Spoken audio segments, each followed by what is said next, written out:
Continuamos. Ahora vamos a ver algo que se llama ley de Coulomb. ¿Por qué se llama ley de Coulomb? Porque un físico francés finales del siglo de 1800 finales, Charles Coulomb, descubrió estableció esta fórmula. ¿Para qué nos sirve la ley de Coulomb? Bien, cuando nosotros hicimos el ejercicio de una barrita y le acercábamos una regla de plástico y le acercábamos otra regla de plástico, había una fuerza de repulsión porque dijimos que eran cargas iguales. Por el contrario, cuando teníamos la regla de plástico y acercábamos una barrita de vidrio, había una fuerza de atracción. Entonces quiere decir que eran cargas diferentes. Por lo tanto, dos cargas ejercen entre ellas una fuerza. Una, por ejemplo, si es de repulsión, una empuja a la otra y la otra empuja a la primera, ¿sí? Si es de atracción es al revés. La primera jala a la segunda carga y la segunda carga jala a su vez a la primera carga. Entonces, hay una fuerza, ya sea de repulsión o de atracción. Lo que nos dice la ley de Coulomb es cuál es la magnitud de la fuerza de repulsión o de atracción, dependiendo, ¿sí? Entonces, ¿para qué nos sirve la ley de Coulomb? Para encontrar la magnitud de la fuerza de atracción o de repulsión entre dos cargas. De hecho, pueden ser entre 3, entre 4 cargas, ¿sí? Nosotros nada más vamos a manejar de 2 cargas. Bien, ¿qué nos dice esta ley de Coulomb? Como lo vemos aquí, me dice que la fuerza total o la fuerza ejercida va a ser igual a una K, que es una constante, por Q1, Q2, que serían las cargas, carga 1, carga 2, dependiendo del valor de la carga, entre la distancia entre ellas al cuadrado, ¿sí? R es al cuadrado. Recuerden que esta fórmula R lo tengo que poner en metros y el valor de la Q, ya sea 1 o 2, es en coulombs. De manera entonces que yo tengo que el Coulomb, lo voy a poner aquí, el Coulomb es el valor, es la unidad en el sistema internacional para medir carga eléctrica, ¿de acuerdo? El Coulomb es en el sistema internacional para medir carga eléctrica. Carga eléctrica. Lo vamos a ver más adelantito el Coulomb, un poquillo ya más definido, pero ese sería.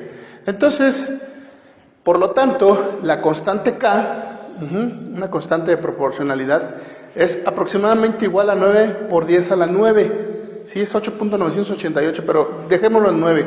9 por 10 a la 9 Newton por metro cuadrado sobre Coulomb cuadrado. Esas son las unidades de la constante K. ¿Para qué? Para que se me eliminen, ¿sí? Se me van a eliminar. El Coulomb cuadrado lo tengo abajo. Digamos, este va a quedar abajo. Se me va a eliminar con los coulombs que se multiplican Coulomb por Coulomb, Coulomb cuadrado. Y acá abajo tengo metro cuadrado y este lo pongo arriba, por lo tanto se me elimina. Y solamente me va a quedar newtons en el caso de la fuerza. Vamos a hacer un ejemplito para ver esto. Por ejemplo, decimos que la carga 1 tiene 2 coulombs. La carga 2, bueno, aquí sería la 2. La carga 2 son 5 coulombs. Y la distancia entre ambas cargas, es de 0.8 centímetros. Es decir, yo tengo aquí la carga 1, vamos a ponerla que es positiva, porque así me la está indicando. Luego tengo la carga 2, aquí así, que también es positiva. Por lo tanto, esta va a tener una fuerza de repulsión y esta también va a tener una fuerza de repulsión. Ambas se empujan se empujan, se repelen. Y entre ambas, digamos así, entre ambas cargas, yo digo que tengo 0.8 centímetros. Esos son 0.8 centímetros. Ojo, son centímetros, ¿sí? 8.8 centímetros. De manera que eso estamos hablando de que son 8 milímetros, ¿de acuerdo? Entonces aquí son 8 milímetros. 8 milímetros. Esta dijimos que tiene 2 coulombs, esta tiene 5 coulombs. Entonces, simplemente aplico la fórmula y me dice que la fuerza va a ser igual a la constante 9 por 10 a la 9 Newton metro cuadrado sobre Coulomb cuadrado por Q1, que serían 2 coulombs, a su vez por 5 coulombs, entre, lo tengo que pasar a metros, ¿de acuerdo? Entonces, si está en centímetros, lo divido entre 100, ¿sí? Si son centímetros dividido entre 100, o dicho de otra manera, 8 milímetros son 0.008 metros, ¿de acuerdo? Lo cual me da 1.12 por 10 a la 13, 1.12 por 10 a la 13 newtons. Bien, si analizamos un poquito más ese resultado, estamos hablando de que es una fuerza tremenda, tremendamente grande, grandísima. ¿Por qué? ¿Por qué es tan grande esa fuerza? Bueno, por esto, por las cargas. Un coulomb, es muy difícil encontrar una carga de un coulomb de carga, pues, vale la redundancia, en la naturaleza, ¿no? Pero aún, si yo las pusiera a 8 milímetros de distancia, es una fuerza de repulsión tremenda, tremenda. Pero bueno, finalmente es un ejemplo. Ahora, tenemos otra constante que se llama epsilon 0, que es llamada permisividad en el espacio libre. Algunas fórmulas que veremos más adelante se utiliza mucho la epsilon 0.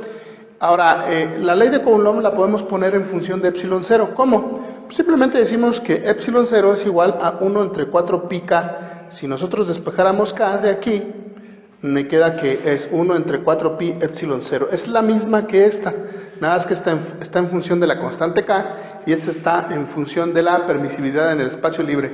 Más adelante vamos a usar mucho epsilon 0, ¿sí? Vamos a hacer un ejercicio, pero antes quiero explicar algo. ¿Cuál sería la carga más pequeña como tal? La carga más pequeña en la naturaleza. Yo expliqué en el ejercicio anterior que acabamos de hacer que una carga de 2 coulombs es una carga que no existe, vamos, en la naturaleza, porque es muy grande. Quiere decir esto que las cargas son más pequeñas que 2 coulombs, que 1 coulomb, ¿de acuerdo? Entonces, ¿cuál sería, digámoslo así, la carga más pequeña? Bueno, la carga más pequeña la tenemos aquí, que se llama carga elemental, y esta carga elemental no es más que la carga que tiene un electrón. Ese sería la carga elemental, la carga que tiene un electrón. No hay carga más pequeña. De hecho, si queremos, como es el elemento más pequeño y la carga más pequeña, las cargas que siguen van en función de la carga elemental. Puede ser 2e, 3e, 5e, 10e, 20e, pero en base a esta, ¿no? Ahora, ¿cuánto vale? La carga elemental es 1.602 por 10 a la menos 19 coulombs. Técnicamente este sería negativo. Este sería negativo porque la carga del electrón es negativa.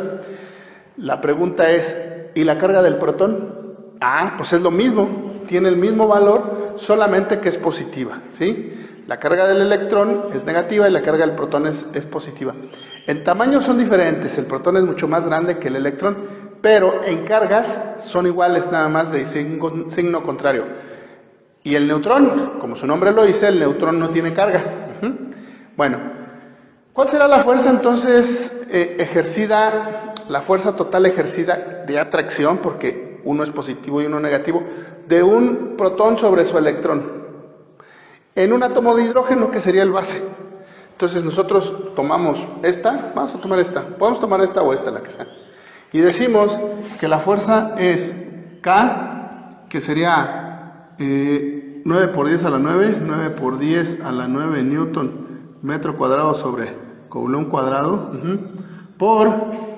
ponemos la carga 1, que sería la del protón, 1.602 por 10 a la menos 19 coulombs, por menos 1.602 por 10 a la menos 19 coulombs, ¿sí? Entre el R, la distancia entre ambos, ¿sí? La distancia entre el protón y su electrón, que sería de 0.53 por 10 a la menos 10 metros, es 0.53 por 10 a la menos 10 metros.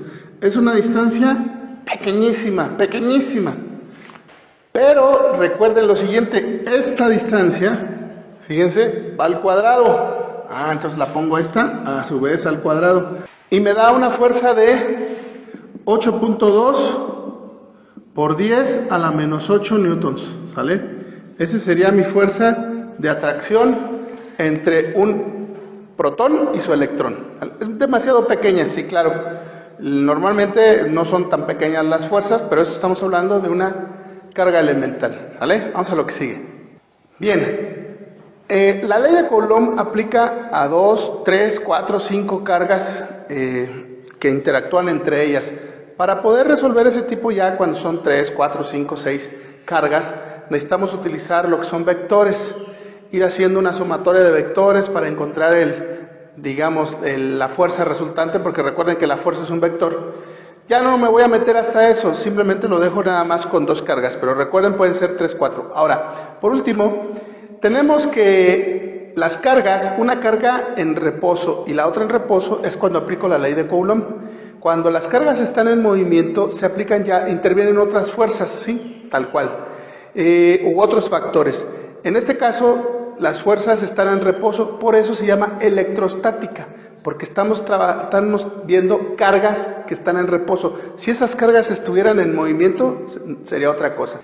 Yo hasta aquí le dejo en la parte de la ley de Coulomb, no me voy a meter con más cargas, ni vamos a hacer más ejercicios, más que con un par de cargas y eso sería todo, ¿vale? Vamos a lo que sigue. Bien, ahora vamos con otro concepto que se llama campo eléctrico. ¿Qué es el campo eléctrico? Bueno, primero voy a establecer lo siguiente. Cuando yo tengo una carga, vamos a suponer tengo una carga aquí, vamos a suponer que es esta carga, aquí tengo esta carga, y tengo una carga puntual o carga de prueba, que de hecho se llama carga de prueba. ¿Qué es una carga de prueba? Pues es una carga, como su nombre lo dice, para hacer un cálculo. Esta carga de prueba es una carga que tiene una magnitud tan pequeña que no altera el funcionamiento de la otra, pero tan grande que sí lo detecta, ¿sí? Por eso se llama de prueba, porque es, podríamos decir, imaginaria. Bien, cuando yo tengo esta carga normal, una carga, y tengo una carga pequeñita, vamos a suponer esta, aquí así, ¿sí? Y yo la acerco, si esta es positiva y esta es negativa, la va a empujar, la va a jalar. Vamos a suponer que son de la misma magnitud, bueno, no magnitud, sino son positivas ambas, ¿sí? Entonces, esta va a ejercer una fuerza que la empuja y esta a su vez una fuerza que la empuja. Esta ejerce una fuerza grande, como esta es la de prueba, esta es pequeñita, tal que no altera el comportamiento de esta, pero tal que sí la alcanza a detectar. Entonces, tenemos un vector fuerza, aquí está el vector fuerza, que ejerce sobre esta carga de prueba, ¿sí? Entonces, este lo empuja, este vector fuerza. Ese vector, si yo esta carga la pongo acá abajo, un poco más alejada, el vector fuerza es hacia abajo, disminuye. Si yo lo pongo por atrás, así, aquí así, ¿sí? Así para que se vea, más cerquita, el vector fuerza es más grande. Es decir, en cualquier punto que yo ponga la carga de prueba alrededor de esta carga, ¿sí? Aquí hacia alrededor, ¿sí? Siempre va a haber un vector fuerza apuntando de manera perpendicular a la carga de prueba. Al conjunto total de todos los vectores alrededor de esa carga se le llama campo eléctrico, ¿de acuerdo? Se le llama campo eléctrico. ¿Cómo puedo calcular o cómo se relaciona el campo eléctrico con el vector fuerza? Bien, vamos a establecerlo. Yo sé, por la ley de Coulomb, que existe un que existe una fuerza. Entonces, yo digo entonces que el campo eléctrico, que también se representa, es un vector también, es la fuerza entre la carga de prueba, ¿de acuerdo? ¿Cuál fuerza? ¿Cuál fuerza? Pues esta, la ley de Coulomb.